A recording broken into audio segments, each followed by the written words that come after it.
William ലോഗന്റെ Malabar മാനുവലിൽ അദ്ദേഹം സഞ്ചരിച്ച വഴിയിൽ സിംഹവാലൻ കുരങ്ങുകളെ കണ്ടതായി രേഖപ്പെടുത്തിയിരുന്നു. നിത്യഹരിത വനങ്ങളിലായിരുന്നു ഇവയുണ്ടായിരുന്നത്. ഇന്ന് ഒരെണ്ണത്തിനെ പോലും കാണാനില്ല.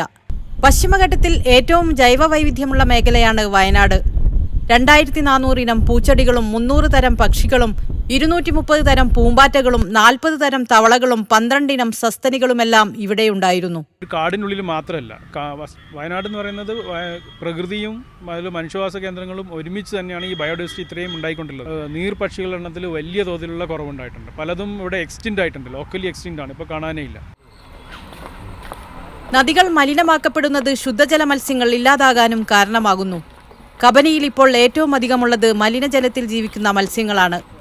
വിനോദസഞ്ചാരികളുടെ പ്രധാന ആകർഷണ കേന്ദ്രമായ കുറുവ ദ്വീപിൽ നീർപക്ഷികളുടെ വൈവിധ്യം കുറഞ്ഞുവരുന്നു. മലിനമായിട്ടുള്ള ജലത്തിൽ ജീവിക്കുന്ന ആഫ്രിക്കൻ മുഷു പോലുള്ള മത്സ്യങ്ങളുടെ ഒരു അതിപ്രസരവും നമുക്ക് ഈ പുഴയിൽ കണ്ടുവരുന്നുണ്ട്. വിശാലമായ പാടങ്ങളിൽ ഇരതേടിയിരുന്ന കൊറ്റികളെ ഇന്ന് വയനാട്ടിൽ കാണുക അപൂർവമാണ്. ഇപ്പോൾ പുതുതലമുറയിൽ ആരും തന്നെ കുറുക്കനെ കണ്ടതായിട്ട് അറിവില്ല.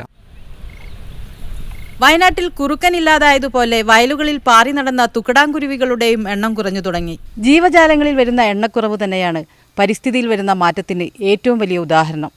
ഇവിടെ സംഭവിച്ചുകൊണ്ടിരിക്കുന്നതും അതുതന്നെയാണ്.